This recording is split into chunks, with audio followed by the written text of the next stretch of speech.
There we are. Hey, folks. Man, I'm so out of it. I was gonna like play a video and like do a thing, and I just got ahead of myself. Push the magic button there, but let's turn that down a little bit. And what a day! Today's Friday, right? Focus, freedom, fitness, fitness, focus, freedom Friday. Fitness, focus, freedom Friday. It's been a couple of weeks since I've done this message. Fitness, focus, freedom Friday. I am not even I'm so excited to talk to you today. I didn't even take a shower yet. Like I'm not wearing a dress shirt. I'm not. But here's the thing. Um, t- Last night, yesterday, we soft launched another customer, and so when you're in the when you're a digital marketing firm, and let's forget the digital word, right? When you're a marketing firm, you you take on these clients almost like kids. They're projects. And as you launch these projects, you start to take a little bit of ownership of the project. You want to see it succeed. And so yesterday, day before yesterday, I got the notice from the customer that said, "Hey, we can make the website live whenever you're ready." Right? And that's cool because that shows a lot of trust, a lot of faith in what we're doing at Mañana No Mas. We built the website. We imported some of their learning material. We set up, some of the automations and a CRM tool, and we set up some things like that. And so um, we made it live right away. So that takes time. We had to get the registrar, update the name servers, get the website to point to it, and right now the security certificate is being added to that URL so that it'll display to the public. So it's cool, right? Like, so today's a milestone. It's a milestone when you take a project and you make it live for other people to see it. That's a milestone. It's a milestone when you publish a book and you can hand that book to somebody so that they can read it. It's a milestone when your son finishes high school, but also gets to walk with college as he's finished a college thing at the same time. James, good morning. Good morning, James. And so my message to you today is like cherish these milestones. Don't miss them. I I'm not going to read it to you because it's none of your dang business. But I wrote my son a letter here. It's going to go into his graduation card. And as he's finishing up on, his schooling, and let's be clear, I'm not like one of those 4-year college kind of people, right? He had the choice. He could have gone to school if he wanted to, but he chose to go into the trades, and I couldn't be happier about his decision. He's good with his hands. He's a smart kid. He's already got a job. He got a job through. He was the first kid in his school to get the apprenticeship program to go work outside of the school and get paid to do what he's actually going to school for. So I couldn't be happier. The kid, I mean, his pathway is set. He has a path, and he's worked with me in the past. So God forbid, when you're in the trades, your physical health is a lot of your income, right? So let's say something happens to him. He also knows how to do what I do, and so I'm super excited for him in that regard. So he's got knowledge there. He's got knowledge here. He's got fallbacks, but he's decided to pursue his thing. So let me get back to these milestones. James, I'm with you 100%. My father was never around when I needed him. I don't blame him. He was busy, immigrant trying to put food on the table. Hey, it sounds like your dad had an excuse. My dad liked to go out after work and drink with the fellas. And so my parents split up when I was 6. I basically raised my sister. She's 6 years younger than me. So imagine that. Your dad hops in the car and says, I'm going to leave. I'll be in town. I'll see you now and then. So he split. My mom was a nurse. She worked a lot of double shifts and whatnot. This is before Child Protective Services was even a thing. My sister was an infant, and I basically took care of her, and I had to start learning how to cook when I was 6 years old. Thank goodness it didn't backfire. Like, I ended up loving cooking. I love to cook. And so I do most of the cooking here at my house, smoker, grill. You guys see my socials. You know what I do. I cook all the time. Thank goodness it didn't go the other way. Like, thank goodness I didn't begrudge it and hate cooking because I had to do it at such a young age. Instead, I embraced it and I ended up loving it. Um, and so I think a lot of us are going to find this, James. Like, you said here, right now I work in a privileged field that allows me to spend time with my son. 100%, 100%. Like this weekend, we're leaving and going mountain biking for the weekend. Me and my son, we hop in that camper van of mine, that big ambulance, and we go camping and mountain biking for the weekend. He races on a team. We've got I think we have 18 or 19 teammates this year, and I'm one of the coaches. We've got 5 or 6 coaches, and it turns into a party. So we practice on Saturday. We have a team dinner at the camper van. I do all the cooking. Surprise, surprise. I do all the cooking, feed 30, 35 people because it's the racers and their families. And then Sunday we race.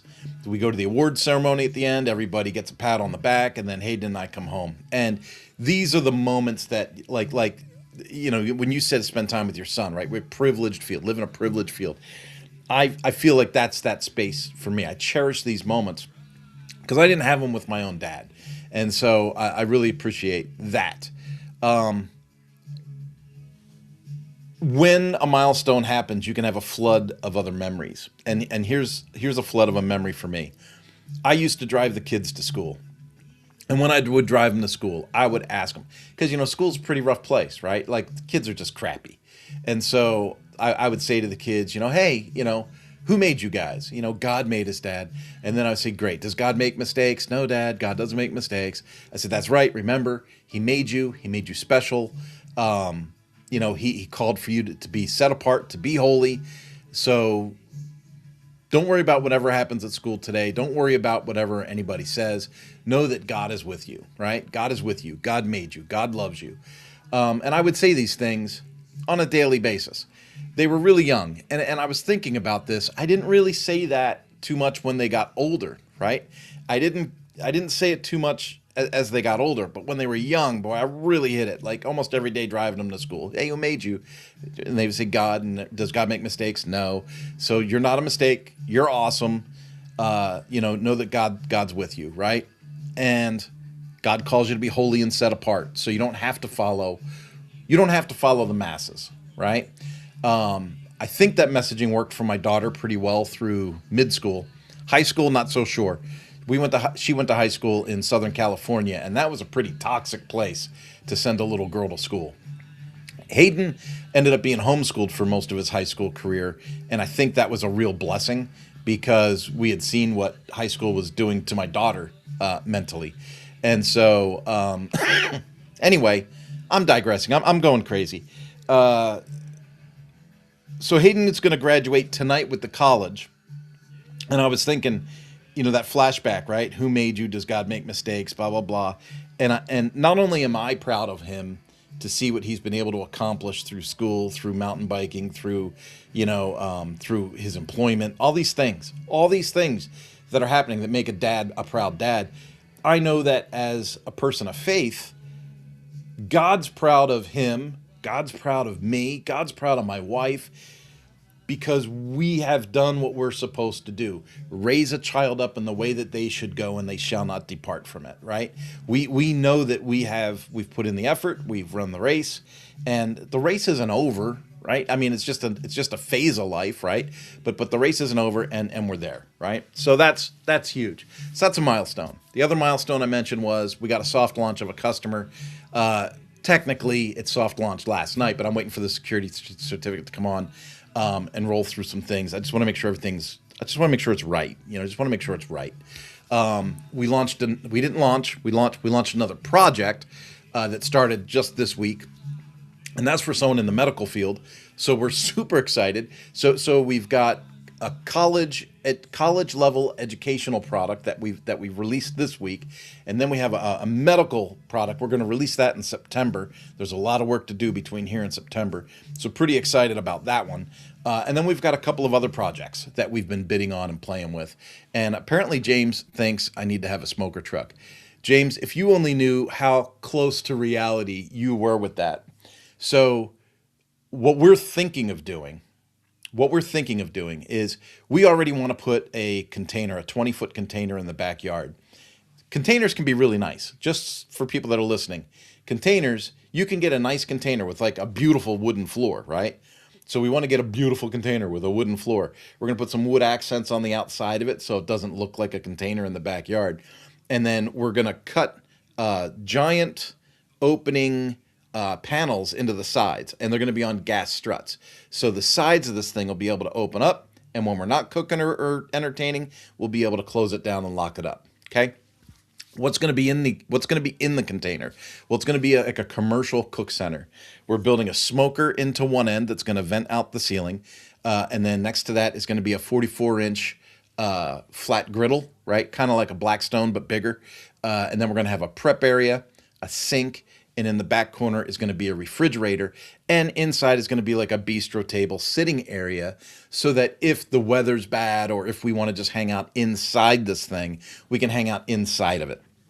And then one of the things I've been playing with is the idea of, hey, maybe we do a staircase up the side of it and have some seating on the top of it. Maybe. I don't know. That's a little crazy. I know that. Now, we've already put that whole plan together. But as I said, I take this camper van on race weekends, and we generally cook for 30, 35 people. And it's like we create this outdoor cook center. So we have a big flat grill. We've got some other propane burners. We got all the stuff, right? And we set it all up outside. We put it under a tent so we can do that. But here's what I'm thinking. Hayden, another milestone, my son, he is going to age out of the mountain bike team. You can only be on this team from 5th grade through 12th grade.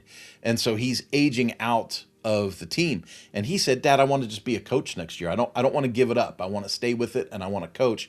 Can I coach with you? Okay. I'm going to try not to tear up, because I just think that's amazing. Okay. So he's like, hey, I want to coach. So if the two of us are going to do this together and we're going to stay connected to this team, here's what I thought.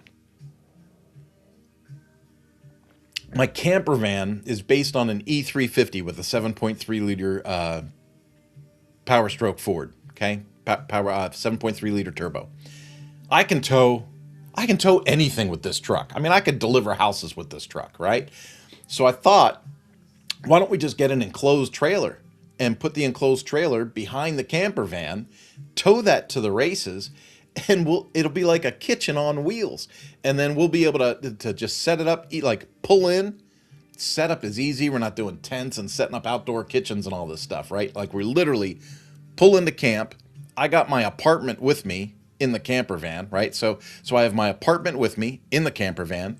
We have the kitchen in the trailer behind us that's holding the mountain bikes. We just pull the mountain bikes off of that, flip open the doors, boom, grills, refrigerators, sinks, everything's right there. We don't have to worry about all that like camping like mess, right? Like, when you're cooking and you're camping, it's just stuff's everywhere. If we create a kitchen on wheels, everything's got a place, right? So everything's got a place and everything in its place. And we'll be able to have like an organized, really, really nice setup for the team. And I'm not going to lie, I enjoy it. Like, it's kind of cool that, Kurt's the guy that, the food, it's just cool. Like, that part's cool. So we're thinking about doing some of that. Now, that just takes us right back to milestones, right? I want to encourage people to not gloss over things that happen. Our lives are full of milestones, okay? Maybe the milestone is, the day you quit a bad habit. Maybe your milestone, like maybe you got a coin in your pocket, right? If you're someone that's got a coin in your pocket and you're going to 12-step meetings, man, congratulations to you, right? Those are milestones. And you know more than anybody, like, to celebrate milestones, right? Today's day 60, today's day 180. So you know that, right? Other people have milestones for faith. This is the day I gave my life to Christ. This is the day I got baptized. You want to remember these things because they're pages of a book that lead to different chapters of your life. When I think about the things I've done with family, we lived in Colorado, then we lived in New Mexico, then we lived in Northern California, then we lived in Southern California, now we're in Kansas. I gotta tell you, Moving to Kansas, huge milestone. Huge milestone. I have zero regrets on the move to Kansas. Zero. Sometimes I miss seeing the ocean. Sometimes I miss seeing the ocean. Do I regret the traffic to go see that piece of ocean? No, I don't. And we have a thing here called Wilson Lake, big body of water, and I mountain bike at Wilson Lake. So again, when I say no regrets, I mean no regrets. I go to Wilson Lake and I ride my mountain bike and I see the water. So that's awesome. James has a great point here. He says milestones don't have to be major. They absolutely do not have to be major. I can give you an example of a really good milestone that I don't think is major. Like if you were a hoarder, you might think it was major. I've seen people literally just decide, I'm not going to live like this anymore and clean their room.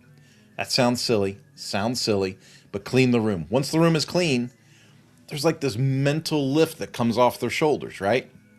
And they're like, oh crap, I should have been doing this forever. And then they clean, that milestone was cleaning it the first time. Not a big deal, but becomes a life change. So that becomes, by definition, a milestone. James says, this summer I've been selected to speak at a conference. This one is big because it isn't a meetup or a small audience. This is a huge milestone, James. This is a huge milestone.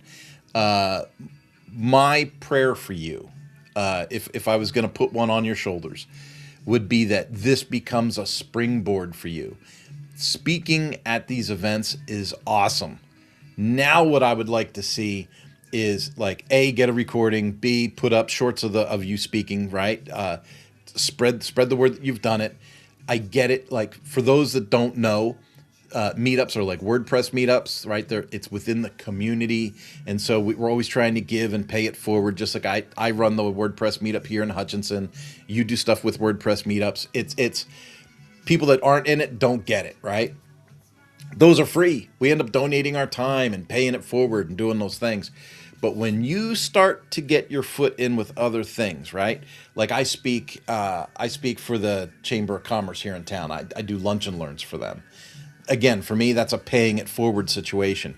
But when I spoke for MarineMax, right? They had a conference in Las Vegas. They asked me to be their speaker. I got paid. When I spoke for the Marine Retailers Association down at their dealer week in Tampa, Florida, I got paid, right? When you turn the page, when you have that milestone and you turn that page, you get to that next chapter of life. James, one of my prayers for you is that you find a way to kind of convert this wisdom and this idea that you don't mind speaking in public, that you turn that into another vertical for income for you.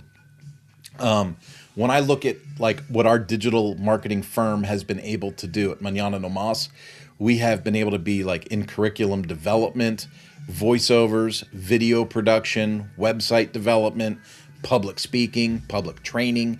I used to give the training for the Smartmatic machines for the county of Los Angeles. Los Angeles County has 8 million voters. Well, they say they have 8 million voters. Who knows for sure, really, right? But I used to be the trainer. I used to be the guy that would train everybody how the machines work, how to maintain the machines, and how to run the voting centers all over the county. That was one of my jobs. That was a contract that we had with Mañana No Mas, with AT&T, and Los Angeles County. Did it for 3 years. That's the type of thing that I know, James, that you have the ability to grow in. So I know you do websites for nonprofits and you have some focus, you got some passion in that space. But if you're going to keep speaking, add that as a vertical and figure out how you would work that vertical into your existing business and create that other flow for revenue. I think that would be awesome for you. Boom. Folks, I'm not going to lie. I got to get going. I have an episode of the Agency Action Show to start recording with Toby in the next 10 minutes, and I got to freshen myself up. I was just excited to come live today and share with you today, but it's going to be a great weekend. I mean, I'm so looking forward to. I'm going to a graduation ceremony. I'm celebrating with my son. I'm celebrating that a customer's launch is going to be successful, and we're going to go mountain biking for the weekend and camping and eating with the team. It's going to be just phenomenal. And my prayer for you is that you find purpose in your walk, right? That you find things that get you excited, that get you motivated throughout the day, and that you want to finish the week strong with. James, I love you, brother. Thanks for coming and hanging out with me this morning. You are very much welcome for the motivation. I wish nothing but the best for you, and I hope your talk goes well. If you can get that recorded, I would love to see the talk, and if not the whole talk, snippets of it. All right? Everybody, have yourself a great weekend. I will see you next week.